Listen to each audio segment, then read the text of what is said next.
Ladies and gentlemen, thank you for joining us again for another episode of the Pursuit of Purpose podcast. I'm Rob. I'm Chuck. And today we have with us Rick Culleton. Rick Culleton. Rick, if you don't mind, tell us a little bit about yourself. Tell us where you're from, where you were born. Just let us know who Rick Culleton is. Well, I was born in central New York in 1966 and spent the first 17 years of my life there.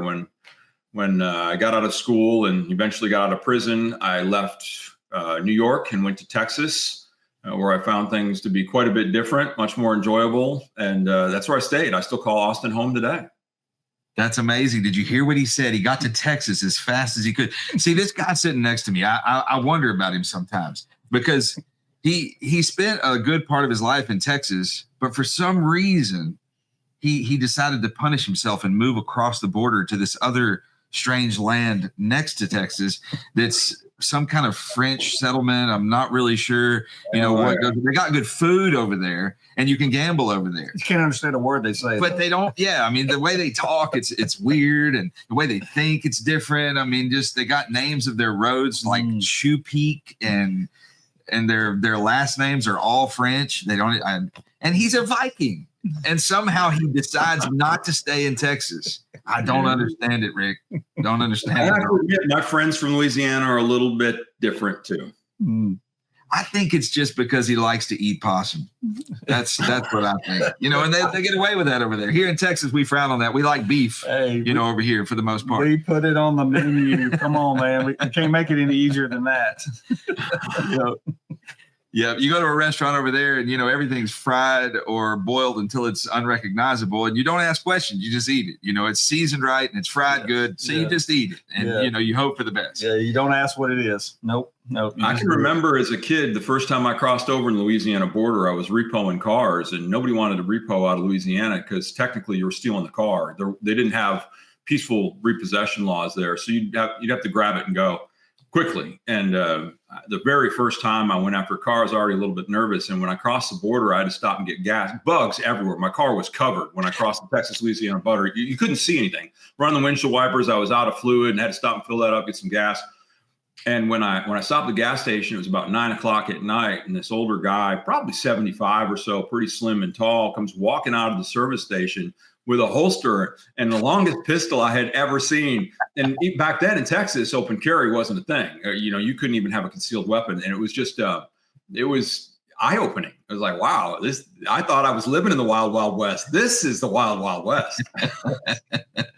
Oh, that's a great story. And yes, that just fits the culture perfectly, doesn't it? So, you emerge from a swamp with nothing but bugs, to basically, find this self-defending person walking across the parking lot like, I think I'm just going to quietly get back in my car and go to I see the next lights. And as a kid, I was probably 19 years old or so. My thought was maybe he's worried about the alligators or something. You never know. He may not be worried about them. He might be looking for one. Yeah, that gun might not have been defense. It might have been a food gathering device. Right, the tool. Right. Yeah. So you mentioned that you originated from New York. I'm guessing you were born at an early age there, and you made mention that you as soon as you got out of jail, you came to Texas. So what was childhood like in New York? Let's talk about that a little bit. Tell us about your childhood home. Well, I grew up in a home that my parents had inherited. My great grandfather was a pretty ingenious man. He would harvest ice from the lake, and he kept it warm. He kept it throughout July. The way they describe it to me is he would stack it up. So he got it with horses and carriage, and they pull it down off the lake from very far away in big slabs, and then they use sawdust and tarps, and they would cover this ice up, and he would sell the ice to the hotels in the summer, and apparently made a great deal of money doing that. And he built a pretty nice house on a nice piece of property.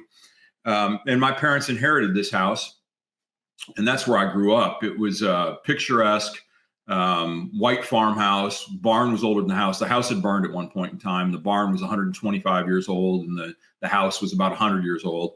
And even though, this house had been, paid for, and it was an expensive place to to keep going. And my dad was a service manager and parts manager at a Ford dealership. And some of my earliest memories were how upset my father would get when the oil truck would show up to fill up the tanks. Originally, the house was heated by coal, and all that stuff was still down in the basement, but had been converted to be heated by fuel oil. And I remember that truck. It said Clark on the side of it. I can remember how the mood changed around there. Fuel oil was really expensive in the 70s, and it was probably the most expensive part of our existence. And it was a big old house, and keeping it remotely warm was a financial burden to my father. And I have fond memories of that house. We had about 32 acres out there that we didn't farm anymore. We rented that to a local farmer.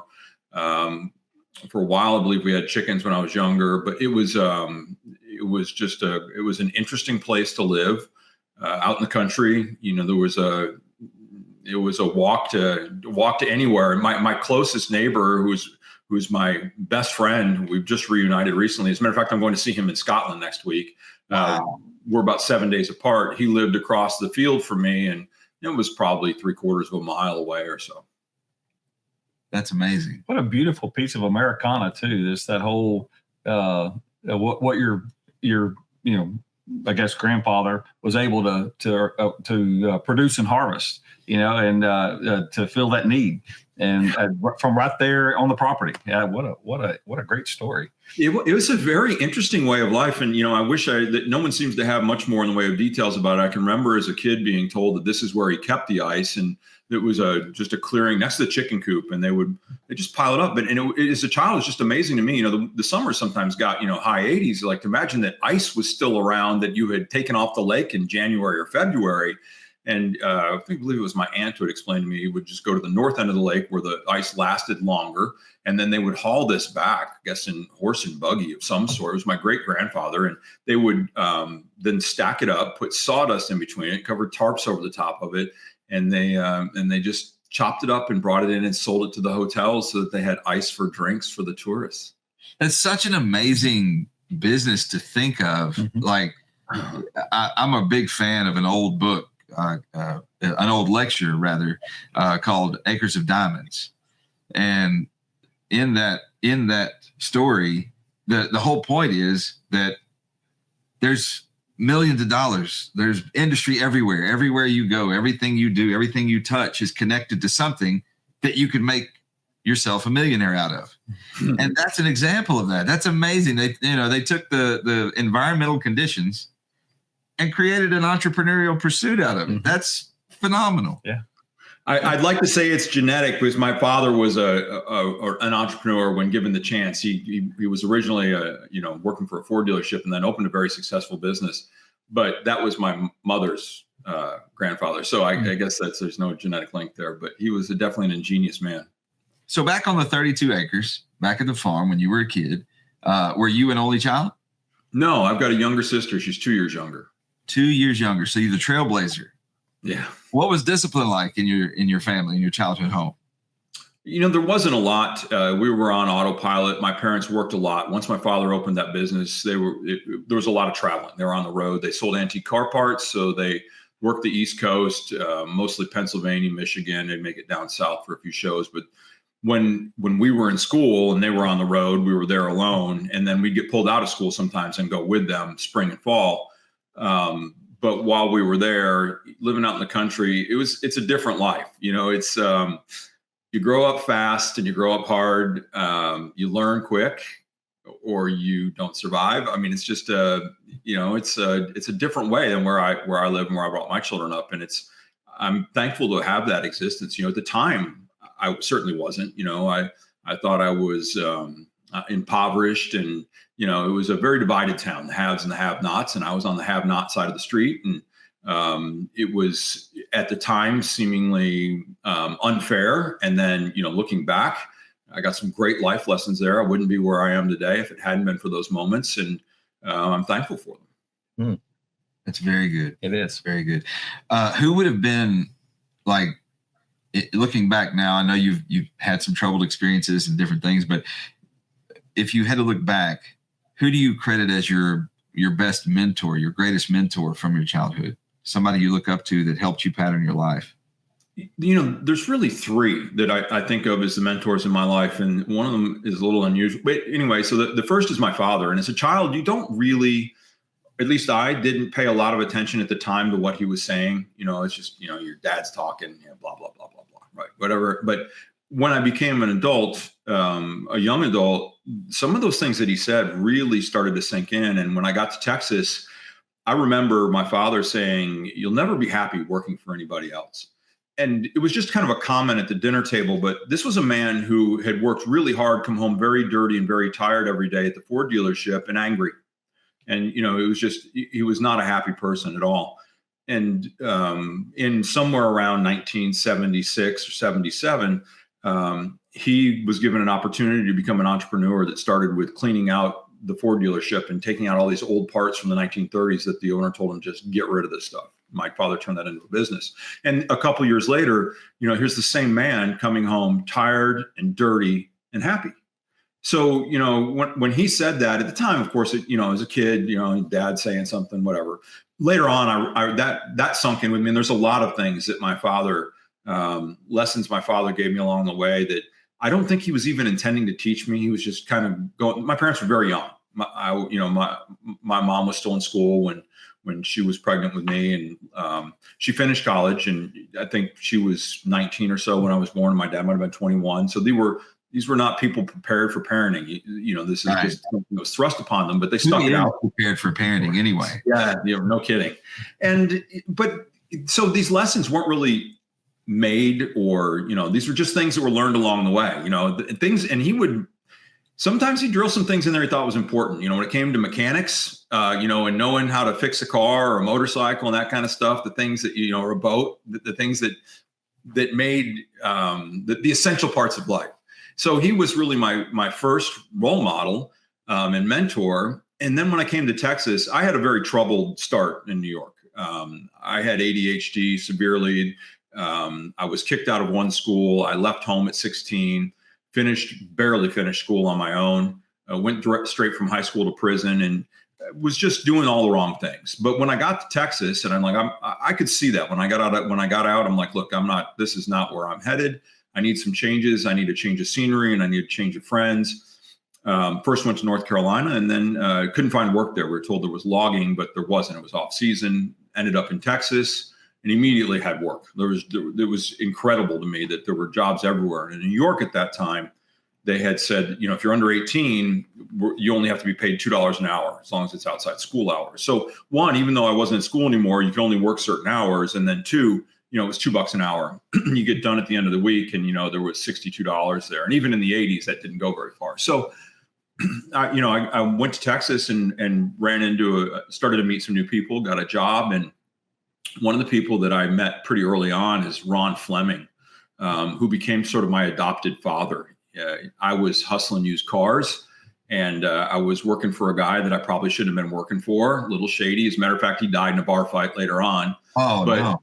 Yeah, they get pretty wild in Texas. I'll tell you some story. But anyway, Ron came along and scooped me up, and took me under his wing. Taught me the car business and a lot of life lessons. And still today, he comes to visit me in Costa Rica. We see each other in Texas. Ron's about 77 or so now, and is probably one of the biggest influences in my life. But at the same time, I was doing business with a guy by the name of Dean Harris, who was, for all other practice, a loan shark. I was in the car business by now, and I wasn't old enough to have a banking relationship. And this guy would lend me money to buy the cars. And when I sold the cars, I would pay him back at extremely usurious interest rates. He was a diabolical individual. He always looked to everyone that he dealt with as to what he could get out of the relationship. It was never win-win. It was always just, it was just about Dean. And this went on for a while. And at that time, I'd become interested in Dr. Covey and was reading, possibly it was 7 Habits or something of the sort, and getting a little bit of influence of the exact opposite, how important it was that, everybody in these relationships was happy. And, I'm seeing this, I'm like contrasting this to what Dean is doing. And although I needed that relationship with Dean, and I got some very important things, what I got more than anything else from him was this is not who I want to be. And these are all the characteristics that I don't want. And it's something that has stuck with me in a way that mentorship doesn't always need to be positive. People who have influences over you, you don't even know who these are. You know, people ask me all the time, who are your mentors? Well, you know, in the moment, I didn't know who my mentor, I didn't go out and pick somebody. I'm like, who influenced you? You know, so as a young person, you probably want to be careful about who you're hanging around with, because those things rub off on you. And fortunately, I had enough positive influence so that I could see that what I was learning from Dean was negative, that these were things that I didn't want to be doing. And this has stuck with me through today. And even at my age, I look to people, and if I see someone who is admirable and I see qualities in them that I want to bring into my own personality, that's great. But just as often, I look to somebody whose behavior that I don't think is correct. And then I look at them a little bit closer and I'll think, is there any part of that existing in me? Am I doing anything like that? You know, and there's that old saying, you know, somebody who's nice to you and an asshole to the waiter is an asshole. You know, and that's that kind of thing. Like, you know, and so there's a lot of self-examination there. Like, am I really doing everything in the way that aligns with my moral compass? Am I treating everybody fairly? Am I, you know, projecting things in the right manner? Am I giving the right impression? And oftentimes I'll see someone that, like, there's a new behavior that I haven't really seen before. I hope I'm not doing that. And then I'll think a little bit about it and make sure that I'm not. That's good stuff. It is. So you said that you struggled through school. It was you graduated though. Is that correct? They gave me a diploma, but I think only out of fear that I might return. So, yeah. So, but you made it one way or another. That's one accomplishment that you had. When you were in school or at a younger age, maybe, did you have anything that you wanted to be, that you fantasized about becoming as a grown up, or how did that work as a kid? As a child, I think my primary desire was to not be poor. And I think that was a driving factor in a lot of the decisions I made in my adult life. I don't now, looking back, think that it was the right motivation. It took me a long time to realize that I was running the wrong race. It's only been in the last couple of years when I crossed the finish line that I realized that this really wasn't even what I was after. You know, you set a goal for yourself, and I'm really bad with this. I wandered into a yoga class and stayed for 7 years. I hate yoga. I mean, so I had gotten wrapped up in this, you know, wanting to chase the almighty dollar, and made that my primary focus, and made every excuse in the world. I'm doing this to provide for my family. I'm doing this so that I'm secure in my old age. I'm doing this so I can help other people. And although it accomplished all of these things, it wasn't really what I should have been chasing. And it wasn't until I got done that I realized that motivation was all wrong. You were making excuses. Sorry. That's certainly. Yeah. And in our similar professions between the three of us, and this is speaking to our audience, the not is not sustainable. I don't want to, that's not what I want to be. That may be a start, but that's not a conclusion. And we have to have a better target than that. And it seems like you did figure that out. Like, okay, well, just to not be poor is not motivation enough. You know, there has to be a more ideal pursuit than that. Mm. And to give you a little bit of reference, and I'm sure you know this, that's pretty common. Yeah. Your inner drive to not be poor, I shared that very much so. In my childhood and throughout my upbringing, we were also very poor at times, and even homeless. And so, and I also am a fellow card carrying ADHD, certifiable, with the whole thing. And in fact, if you see me, I'm constant. I mean, I'm not a crackhead, I promise. I'm looking around for something. I see you doing it too every now and then. But anyway, so you're in good company. Some of our favorite conversations are we supposed to be somewhere? Yeah. No, yeah. We're good. We're good today. Yes. Yeah. No, it's fun. I really do think I'm an undiagnosed as well. Looking back at school, I mean, I struggled, and maybe I was just bored. I don't know, but it definitely wasn't. I just think I probably had similar undiagnosed issues as well. But somehow or another, we got to the other end. So, yeah. Well, I don't see ADHD as an affliction. I'm sure that my parents did. And, I still meet parents today. I taught kids in Taekwondo and had a lot of involvement with younger children where I interact with their parents, and they'll always apologize. And, sorry, Johnny's not doing well today. His father forgot to give him his meds. I'm like, kids hate, give him a break. And I'm sure that's a lot of how my childhood was. But, ADHD is a real gift. And there's a reason why there's so many people who are successful in life and happy when they become an adult and kind of learn how to harness it. If it's a superpower, it's one of these that you really need to wrestle with, because there's so many things, going on inside your head all the time. And it took me until my 40s to finally realize that just because I can do something doesn't mean I should. And I can't act on every one of these things that bounces through between my ears.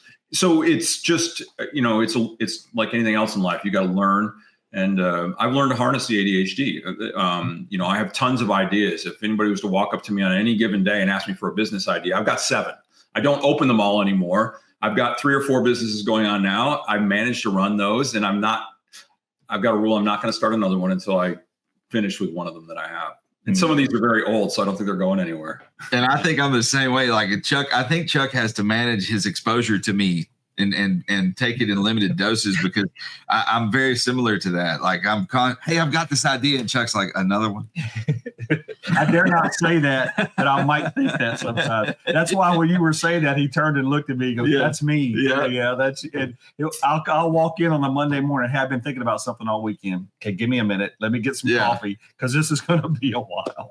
But I love the thoroughness, though, because once an attention deficit person actually finds something to focus on, they'll go into that hole, man. They will explore that well. Yes. And I often tell folks when they bring their kids in, I said, it's not a control thing when they have something like ADD. It's a contain. If you can figure out a way to help this young person train to contain it, you can't imagine the creativity that's going to come from that. But what we try to do, unfortunately, in a lot of our school systems or whatever, is we try to control it. I'm like, wrong technique, but they're practicing about all they have. So basically, people who have those type of things kind of have to get that influence on the outside. As somebody who grew up with ADHD and going through this public school system, and I went to a great school, an absolutely amazing school in central New York, but it was, to put that in perspective, an amazing school, in my opinion, is a lousy school. I mean, none of them are done right. The idea of putting 23 kids in one room with one teacher, trying to teach them all the same thing at the same level at the same time, it just doesn't work. People learn in different ways. And then, of course, with the science we have today, we realize that, putting someone in a 40-minute class with a 5-minute break and another 40-minute class with a 5-minute break and going through the day like that doesn't work either, because you need the time in between to process and absorb what you've learned, or you're not going to retain it. That's why the overnight, cram sessions never really work.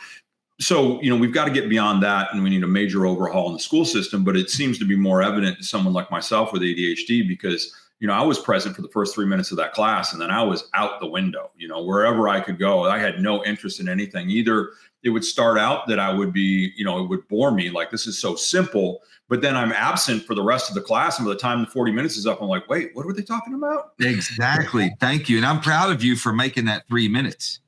I was about 90 seconds, but you, sir, are impressive with the 3 minutes. That's a well done right there.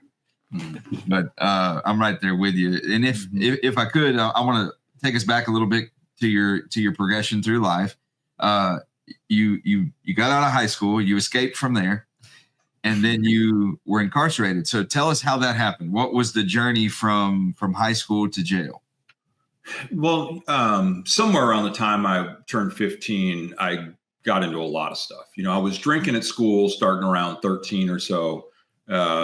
Smoking a lot of pot, experimenting with some other drugs, just not really interested in the system or anything it had to offer. And just, I ended up with some people that I shouldn't have been hanging out with and doing some things that I shouldn't have done. And matter of fact, to tell you the truth, when I was sentenced, I'm not even sure what they sentenced me for. He had such a laundry list of charges that he could have just picked 2. It didn't. It took more than 3 minutes to read the list. So so I wasn't really pressing for that either.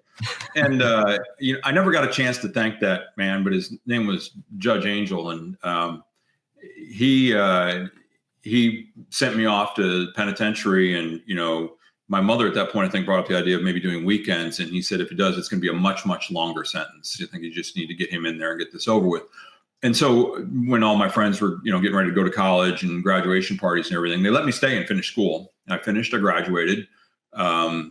I had been kicked out of school where we'd had a mutual agreement that I would leave. I was no longer living with my parents. I had gone to a nearby town. I'd been living there since I was 16, and they allowed me to come back for graduation to the school that I had gone to all my life since kindergarten. So I graduated with all my friends, actually got a diploma, got a Regents diploma as well, which would have gotten me into college. I didn't have any way to pay for school, so that wasn't an option, but it could have got me into a state university in New York, and that wasn't in my future. It wasn't even anything that I really discussed. So off to prison I went. It was a fairly short stint. I got out of there, a couple months later. A friend of mine picked me up, and we headed to North Carolina. He wanted to change too. His name was Chris. And he and I headed down to North Carolina to look for work. And he drove. His car blew up while he was there. My dad came down and rescued us, trailered his car all the way back from North Carolina to New York. Then I headed out to Texas with another friend whose mother had moved out here. And that's kind of where I didn't really mean to call it home, but I got here and I didn't have the means to get back. Some things had happened with the People Airlines I was on. I originally had a round trip ticket, but that wasn't good anymore. And I got a job in Pizza Hut, ended up living there for a little while, and just started meeting the right people and doing the right things, and watched my life turn around. And it was remarkable to me because, adults who had known me since I was a little kid in central New York, I was always the guy you wanted to watch out for. Like, don't let your kids hang out with Rick, that kind of thing. And my mother even warned him, like, hey, you don't want your kids hanging out with this guy, But when I got to Texas and I started working, and, adults had really good things to say about, like, I can remember getting a job, and the owner of the restaurant gave me a job. He goes, I'm going to give you a job waiting tables, but young man, you got greater things in your future. And that kind of stuck with me. And getting that kind of feedback all the time. And I believe to some extent that, we kind of become what we're told we're going to be, 100%. Mm-hmm. And that was a turning point for me. I started to look at myself differently, and see much more potential than I had in the past. If you don't mind me saying so, one of the things that I really enjoyed about watching you tell this story, and for those of you that are listening to this on the audio only version, make sure you check out the YouTube channel, because you'll want to see Rick's face as he tells the story. You are recapping times in your life that by many standards would have been difficult times, but you're doing it with a smile on your face and a very pleased look in your expression. What that tells me is that you don't have regret, that you look back at those times as attributes, as positive influence moving forward. And that's one of the things that has you where you are now. Yeah, I agree with you 100%. I always look at everything that happened in my life as what brought me to this point. I'm very happy with where I am right now. And if any one of these things hadn't happened along the way, I probably wouldn't be here. And, there were some awkward moments there. I can remember getting caught showering in the pot sink. I was a dishwasher at Pizza Hut, and I was living there. Nobody knew that except one person, but, those things taught me humility. And they, I don't even think of, people ask you, well, what was it like to be homeless? It wasn't even a bad time. I was living in the Pizza Hut. They had beer, they had pizza, they had a big screen TV, and what more could you need? Shower. It was, yeah. There are some times in my life later on life that still stick with me. And I have to kind of work hard to get over those things. But I also realize that those things have also contributed to who I am and where I am. Mm-hmm. So it's all important. If you're happy with where you are, you need to be thankful for the things that happened to you in your past. And if you're not happy with where you are, you need to change your course. Mm-hmm. It's all up to you. That's right. Sure. There's a portion of folks, and I've been kind of doing this counseling coaching thing for many decades now. And I've met some people who have a similar story in that, for whatever reason, they really needed to get away from their place of origin to basically kind of boil it down to the rawness of their skills. Because then they're thinking, this is what they told me, and I'm giving the paraphrase version. If I'd have stayed where I was, I don't know that I would have grown, because I would have still had all these other contributors who would have made up the difference. But when it was just me and there's nobody else there, I had to make up the difference. And then that's made them who they are. And your story seems to have a similar theme to that. Not only that, but if you stay where you are, there's this pattern of expectation about you. Yes. And like, for instance, in your case, in your childhood, you were the guy that even your own mother said, don't hang around him. Right. And you would have been living up to or living down from that expectation the whole time. So you completely removing yourself from that environment was extraordinarily positive. For sure. Regardless of the steps it took you to get here. Plus, at some point in time, you made it to God's country. And there's no mistake in that. That's how you truly learn to live is Texas. It's where you got your ordination. Yeah. There you are. You are one of us now, Rick. When I moved to Texas and I go visit friends that, I had been to Texas as a kid with my parents, and, I had a pretty good idea what it was about. But Austin, to be honest, wasn't really Texas. No, you're right. It is. I love it here, but it's not what most people think of Texas. And when I was in my 20s, I'd opened a business called In Touch Telecom, and we were selling pagers and eventually cell phones, but mostly beepers in the beginning. We had stores all over Texas, and I opened one in Odessa. And that's Texas. I can remember getting off the airplane. Yeah. They gave me a 10-year-old Cadillac as a rental car, and I stopped at the intersection. The wind is blowing so hard that the car is shaking, and a tumbleweed the size of a cow comes rolling in front of my car. I'm like, that's Texas. That's great. That's a great story. That is great. See, everybody in the outside world, they think Texas is nothing but cowboy boots and cows, and everybody's got a pistol on their side. Yeah. We're sitting in bars with our cowboy hats on, spitting tobacco and talking like that. It's not like that. No. Go to Houston. Well, Waco's a little like that. Yeah. Okay. Yes. I'll give you that. There are places for sure, but that Odessa story is perfect. Yeah, that was a Texas moment right there. So when and how did you meet your wife? Well, at that Pizza Hut, I had made some friends there, and one of them, his name was Sayed. Sayed told me he had 6 kids. I never saw any of them, but he did have 3 jobs. He was working Taco Bell, I think Kentucky Fried Chicken, and Pizza Hut. And he came into me one day. We'd become pretty good friends. His English wasn't great. Anyway, it was just an interesting relationship. He was a waiter, and I was washing the pots and pans. And we both had a lot of respect for each other. We worked hard, and we'd joke around back there quite a bit. And occasionally I would get to work out front when it got too busy, and waiting tables there was easy. It was like, pepperoni or supreme, they order a soda. It wasn't rocket science. So I could handle that. Get a little bit of change for tips. And anyway, Sayed came into me one day, and he had figured out I was living there, and I'd been in there for a couple of weeks by then. He didn't say anything about it, but I knew he knew. And he said, "Hey, there's a restaurant up the street hiring waiters. I think you ought to go up there.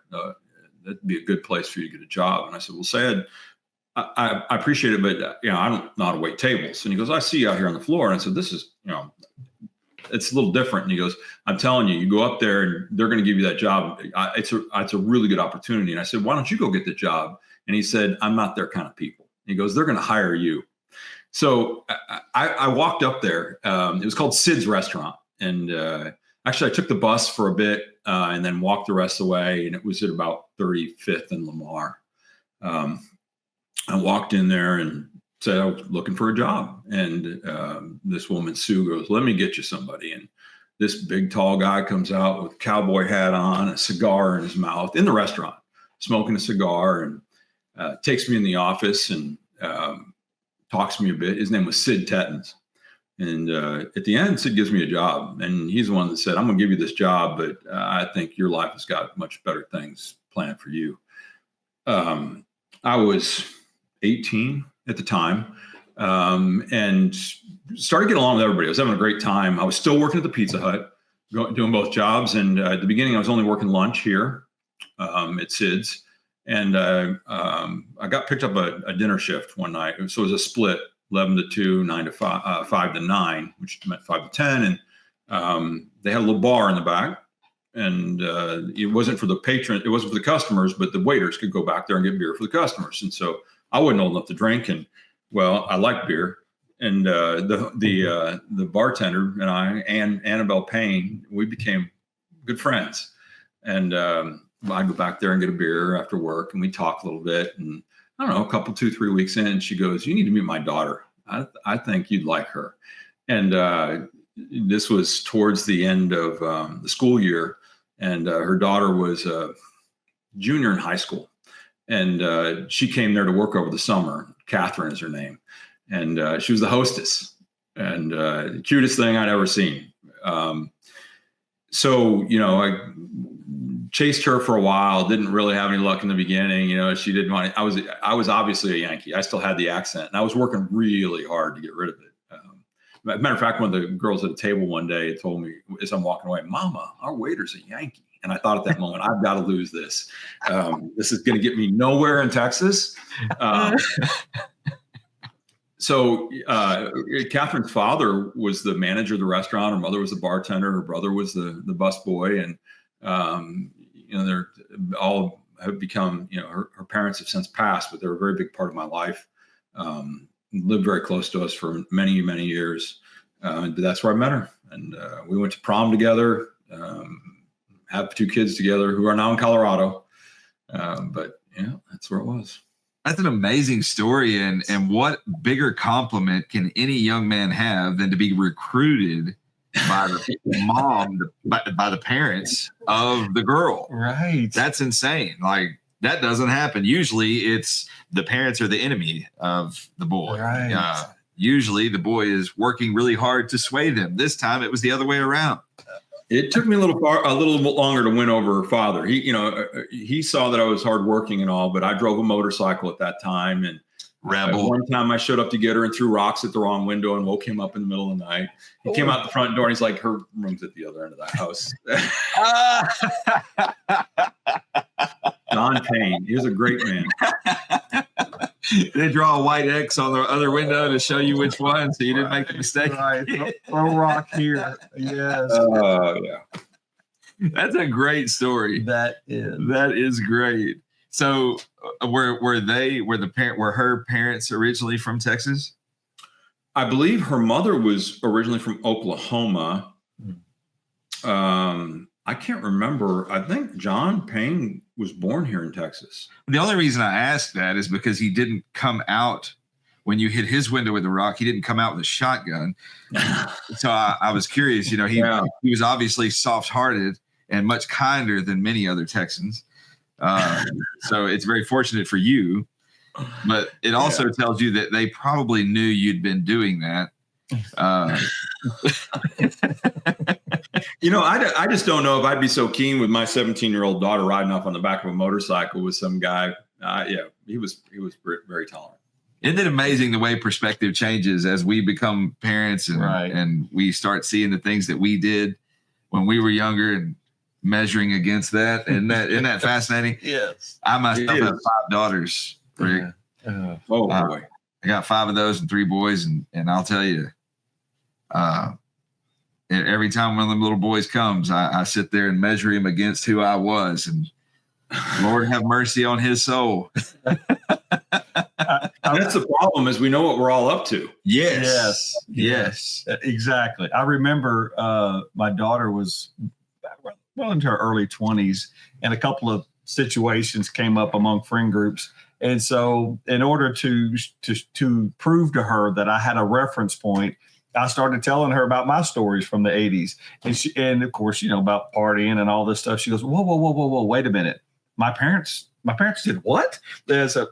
Come on, girl. I mean, how do you think we know these things? It's not from reading books and watching the news. Right. And so, yes, that now all of those preemptive things we did to kind of protect them and give them a little more guidance. Then it all started making sense where all that came from. Of course, we're not guessing. We're a little experienced here. So the dad had instincts, but he kept that cautious eye on you. Your father-in-law, that is. Yeah. So what year did you guys get married? Oh boy, 1995. We lived together for a decade before we got married. Okay. And then we decided we wanted to have kids and we were going to get married. And we got married in March of 95, had our first child in December of that year. So you guys have been together how long? We've been married 30 years. We've been together probably 40. 40 years. That is an amazing relationship. Yes. That's amazing. That's an institution. That's awesome. Like at some point in time, we're going to have to interview her. Because she's a true success story. Yes. How does she hide her wings? Does she have like a special outfit she wears or something like that? If you really knew me, that statement is truer than you could ever imagine. I don't know that there's another person in the world that could have put up with me for as long as she has, and she's definitely my driving force. Well, I listen to you talk, and I just make the comparison to myself, and if I could guess anything about you, she has to be an angel. Yes. So, and I mean that in the best way possible. I'm not insulting you. I just think that you got you a good one. And I'll tell you, in your book writing endeavors, you definitely need to write about relationships because that is you've done something there. That's quite an accomplishment. 40 years together. Yes. And never had a fight. I mean, you heard that, right? Yeah. Never had a fight. No, always a kind word. And we always had solutions to every problem. I mean, all of the things. Oh, did you see that shoe fly behind him? Yeah. There? Who threw that? Yeah. So the door's been open the whole time. We had an audience. We didn't know it. This is great. So you are an entrepreneur. You've got an entrepreneurial mindset, right? Yes. You have a lot of endeavors that you're involved in. I do. Do you consider yourself to be successful?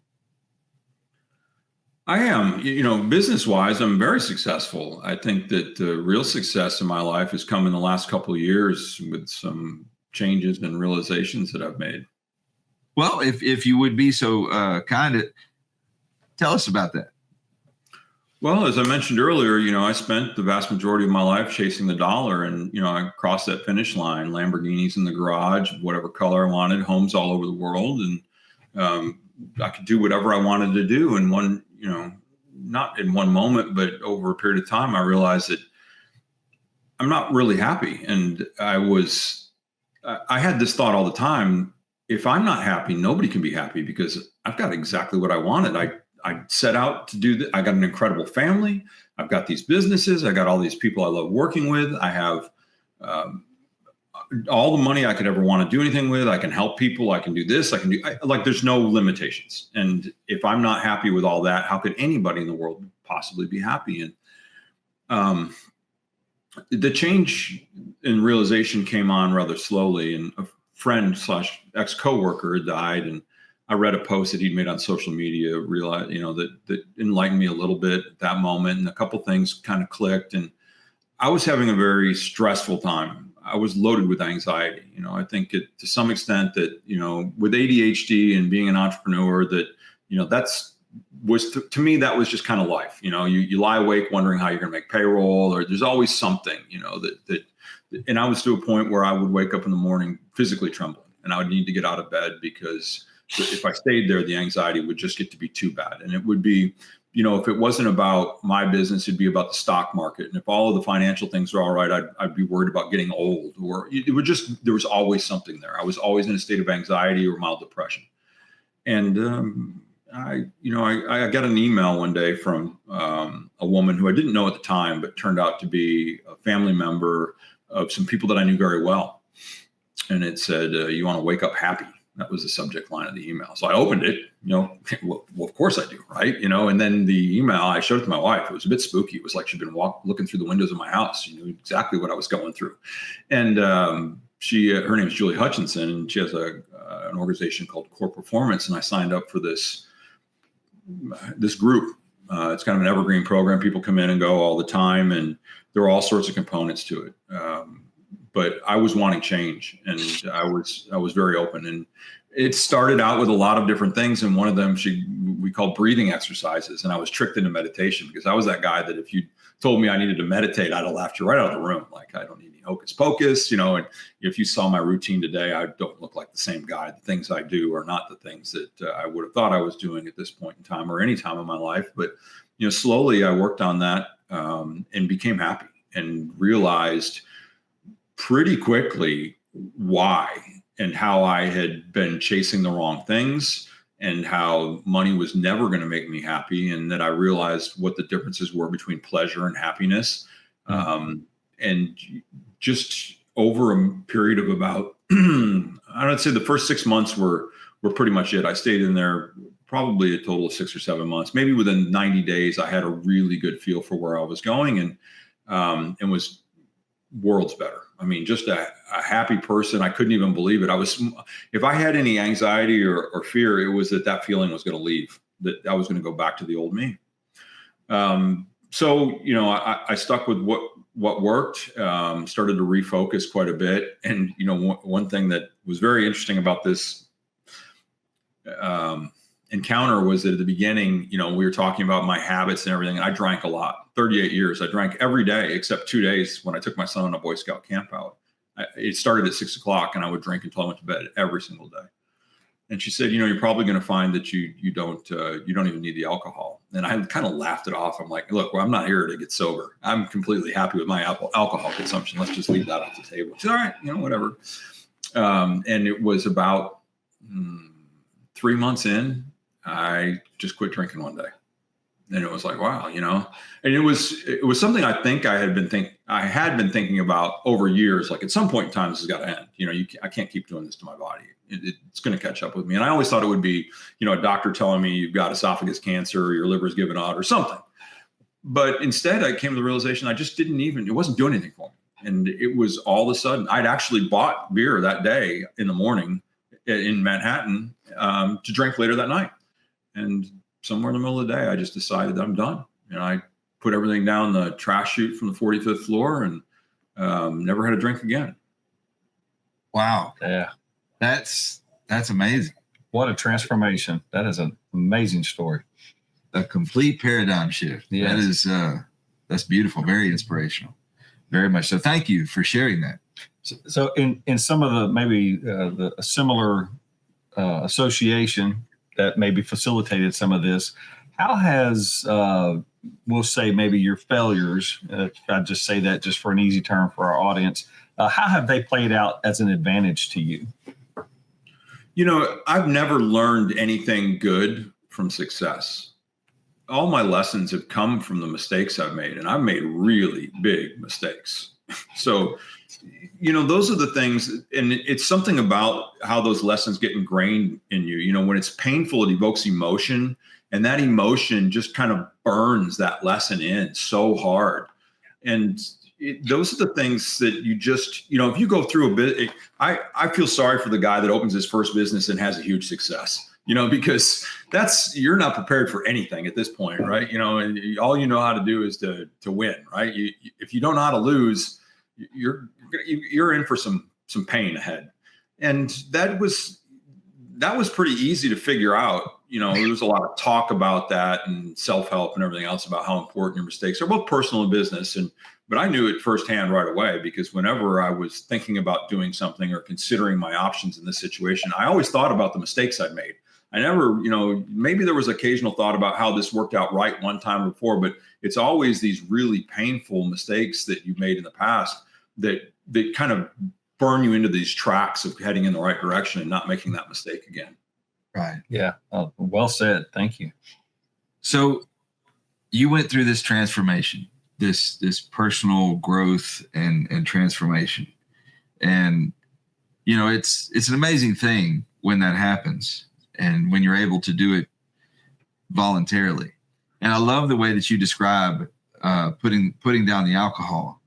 It's not that you have any judgment against it. It's that you didn't need it anymore.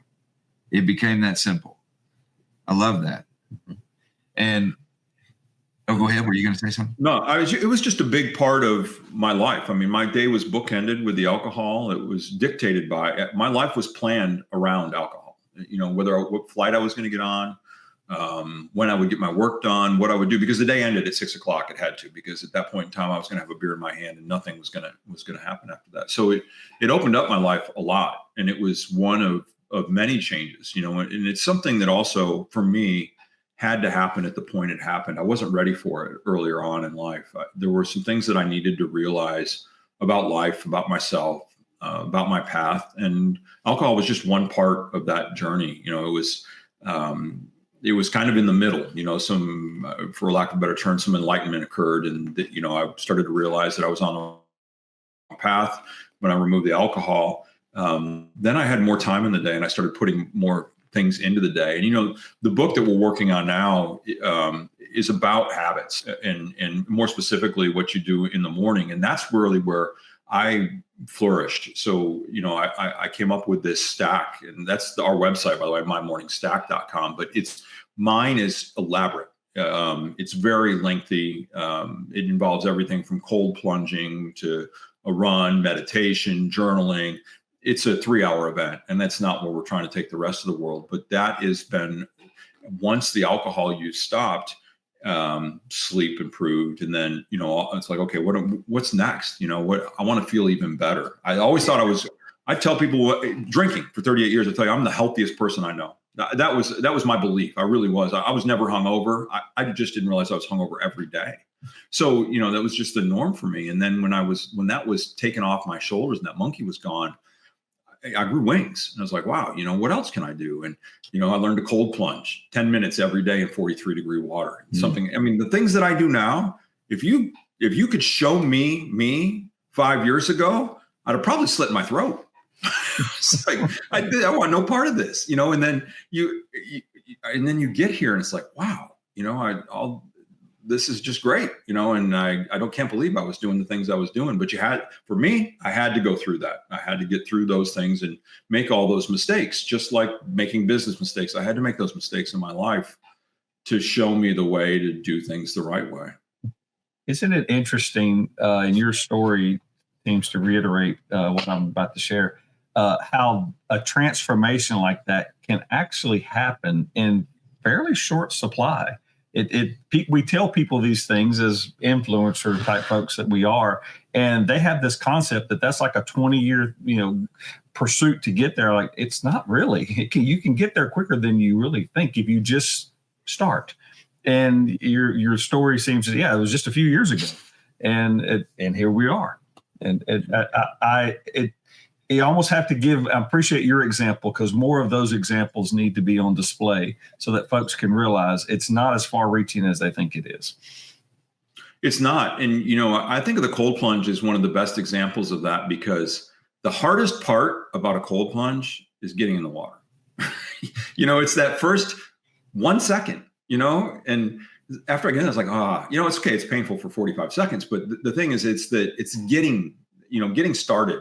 So just getting it moving. And, you know, my morning stack is a constant evolution. You know, there's always things being I added salt water in the morning to it, like a couple weeks ago, and some other things after listening to some other people that had been, and, you know, some of the stuff just seems quirky, but it makes me feel so good. And then so now that I feel amazing, I'm like, well, okay, I thought I was feeling amazing before.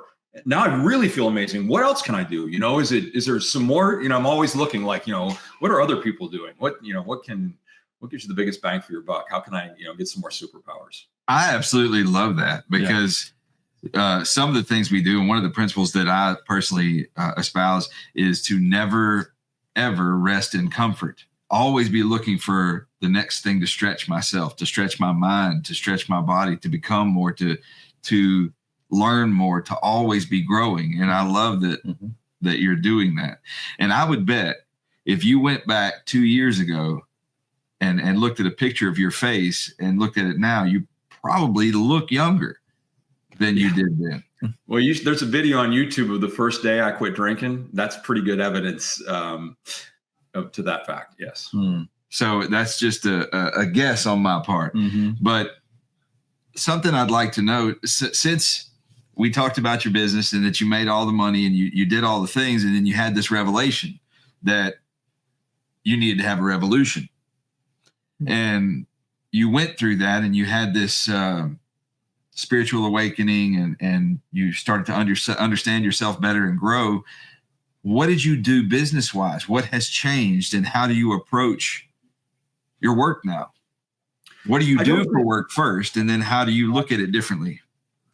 So I work at all of the companies. Besides writing these books, I have some hotels in Central America. I have a company in Austin, Texas called discountelectronics.com that I started 28 years ago, and a company in Texas called First Austin Property that's expanded a little bit into Colorado, where we just buy real estate. I'll buy and rent commercial and residential property, and I'm involved with all of these. So marketing at Discount Electronics more than anything else. I'm the web developer as well. Not a hat I enjoy wearing all the time, but I take care of the customer issues with the properties. I review the tickets that come in when people need to have repairs done. I get the properties leased when the folks are out, up, and deal with about 40 tenants. And then at the hotels, I take care of the tech down there when need be. That place uses less of my resources than anything else. I have a great staff everywhere. I work with the best people, but that's one that just seems to kind of do its own thing. So all of this stuff was going on already. I had written a book before I'd sobered up and all of these other changes I'd made, but it was about ADHD. And so I'm doing the same amount of work. I'm a little bit more efficient at it. I've taken some more time for myself and put a little bit less into the work. I think my employees probably enjoy working with me a little bit more. I see, if they're the mirror, I can see that the people around me are a little bit happier because I'm a little bit happier. I was sometimes an angry employer. I don't think I was terrible because most of my people have been around me for decades. So, I probably wasn't the worst guy on the block, but I definitely believe that my relationships with my employees and the way that I treat them and I've always valued them, but I don't think I always showed it as well as I do now. It's just the alcohol was one part, but all the rest of it, just being in a calmer state, you think more clearly. The answers come to you much more easily, and they're much more accurate. So I don't spend a lot of time pondering decisions. I can usually get some data and make a decision very quickly. And I'm 58 and a half years old. I'm the sharpest I've ever been in my life. Physically, mentally, emotionally, I'm at the absolute top of my game. And, I hope that this isn't even the peak. And I don't believe it is. I don't think so. Yeah. The way your mindset is and the momentum that you've built, I can't see you peaking out anytime soon. No. And just to give you some encouragement, we had a guest on our show, I don't know, 6 weeks ago or so, maybe a couple months, whatever, that was 76 years old. And he just decided to go to college and graduate from Texas A&M. Wow. It was like he got in a bad accident, and he's a really intelligent guy. And in recovering from that accident, he decided to reinvent himself. And at 76, he went back to school physically in the classroom to Texas A&M, not an easy school, and graduated. What did he study? I honestly don't remember now. Yeah. Shame on me. Right. But I think it was business administration or something like that. I think, yeah. But he had to go. He did tell us a story though. He had to go to a history class or a government class. I can't remember which. Mm-hmm. And he served as state representative for 15 years. And they used him as subject matter for the class. Oh, wow. Because he was there. They were asking him questions and using him as part of the study material. So it was pretty fascinating. Yeah. His time in the legislature. Yeah. It was pretty neat. Yeah. It was quite complimentary. But I believe that continuing education is very important, although I don't know that I could take it to that extreme. I still don't think I could sit in that chair. I don't know. Don't sell yourself short. Right. Those of us who are blessed, as you say, with ADHD, we tend to find workarounds for the things that we really want. Yeah. We become hyper focused and more or less obsessed with what we want when we want it, and we figure that out. Right. Wouldn't you agree with that? And absolutely. Yeah. So Your story is amazing, and we are proud to have been able to showcase you today in our podcast. I am curious, is there any part of your story that we failed to ask you about that you might want to share on your own? There's probably another 6 or 7 hours, but we'll have to get to that some other time. Well, I always like to ask a guest that, because sometimes there are highlights of their life that we don't know to ask, and we don't want to miss anything that would be a key element to your story. And there are a couple of questions that I'm going to ask you as we draw to the close, but do you have any questions for us? No. Okay. All right. Well, I'll tell you what, I definitely agree with you that you are successful. And I would bet that your employees also feel as though you are not just growing yourself as a person, but you're probably more focused on helping them grow than you were before as well. Yeah. What do you think about that? Do you think that's... I've always been interested in the growth of my employees. So many of my employees have left to open their own businesses. Some of them have become competitors of mine. And it's one of the most rewarding things that can happen, this quiet mentorship that goes on in the beginning, where they've learned enough being around me to go out. One of my employees, Abby, has got one of the most successful granite companies in Texas. And she came to work for me when she was 17 years old. And, one of these people that you just, you wonder how she'd get across the street when she came to work, and you watch her grow up and move on out. And those are some of the most rewarding parts. I've lost count of how many of my past employees have businesses of their own now, successful businesses. Well, since you brought that up about that sort of thing, what would your legacy be if you were to die today and you had to say what you wanted them to say at your eulogy? What do you think that would be? What would your legacy be? I've got some work to do in that regard, but I'd really like to be known for just helping people and, giving them some insight into how to make their life better and avoid some of the mistakes that I've made. That's good. Yeah. That's good. And I love that you practice mentorship. I love that, because that's an investment that never stops paying off, and it does create legacy. Generation after generation, it just keeps on building interest. Chuck, is there anything that you'd like to ask as we get close to a close? More of a statement, Rick. I just appreciate the time we've spent, and I've learned a lot. But I also appreciate that you have dedicated yourself to be a documentarian. You've registered the things that you've learned in books and other situations like that. And that too can become part of the legacy. But I think my favorite word is more influence. You kept seeing these opportunities to influence people, and you didn't shy away. I mean, yes, we all kind of had our adolescent start, but once it got on a path, it definitely seems to have bore probably fruit. And mentioning those former employees who now are successful, that's fruit you may never see, but it's out there growing. And I congratulate you for that. And thank you. Thank you. So before we close, tell us about the book, the one that you've got.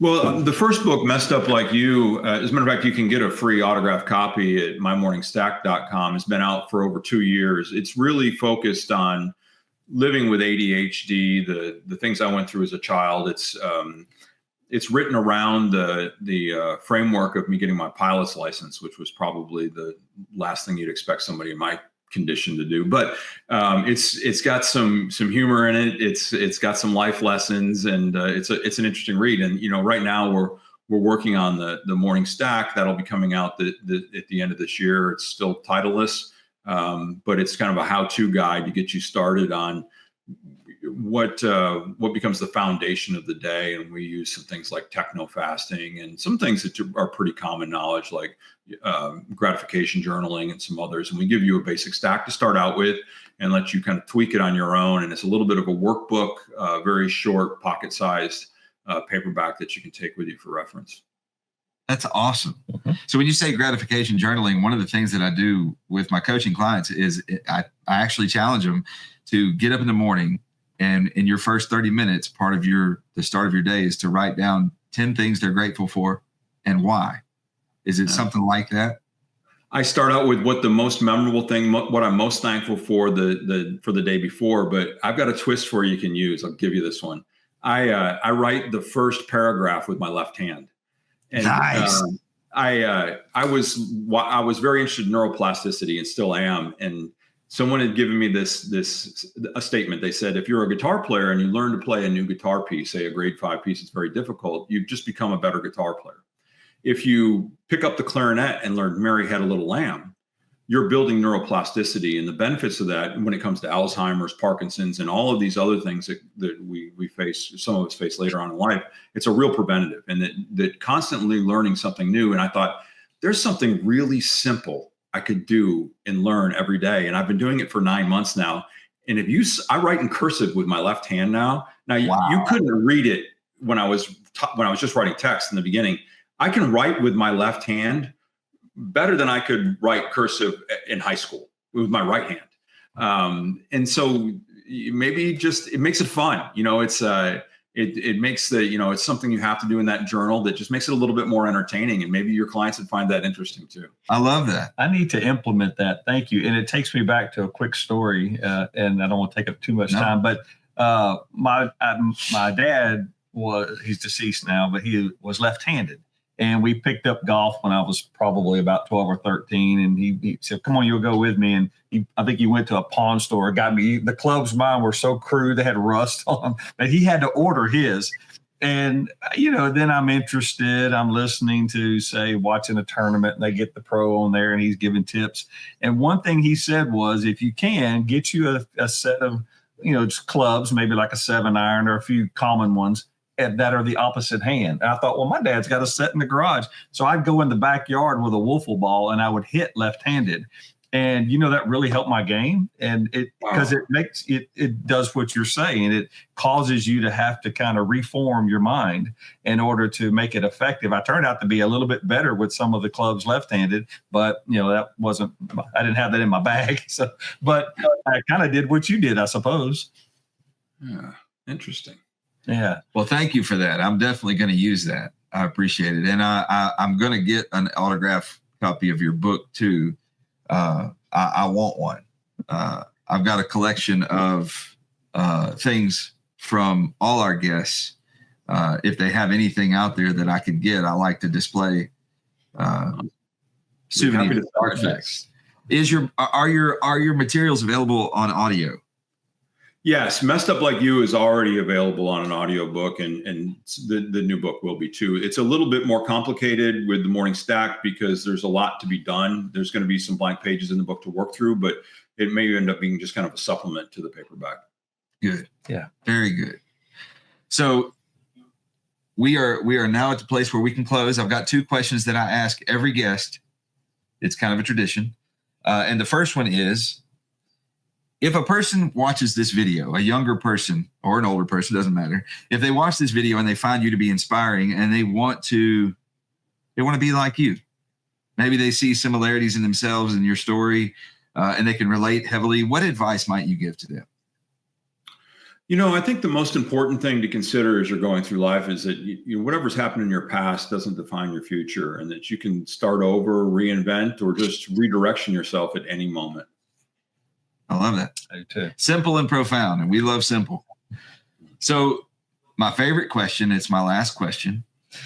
If you could go back in time and give yourself, your younger self, let's go back to when you were about 14, maybe 15, and you could give yourself some profound advice. All you can do is whisper in your own ear. What would you say to that younger version of you? I think I'd just say, hang in there. It's going to be okay. It's amazing to me how many people we talk to, and it's a very similar response. Yes. I love the fact that you didn't say that you'd want your younger self to change everything. Right. Because it's another acknowledgement that if you hadn't been who you were, you couldn't have been who you are. Right. I love that. Yeah. And similarly, a lot of our guests, and it's actually kind of a pleasurable thing. So you really fit that well, is they wouldn't change anything because it helped them become who they are. And I believe you probably share that sentiment. I do. Well, have you anything else for our audience before we end the show? I don't. That's it for today, but thank you. Ladies and gentlemen, thank you for joining us for another episode of the Pursuit of Purpose podcast. I'm Rob. I'm Chuck. And we've had with us today Rick Culleton. It's been our pleasure. Thank you for allowing us to become a part of the pursuit of your purpose.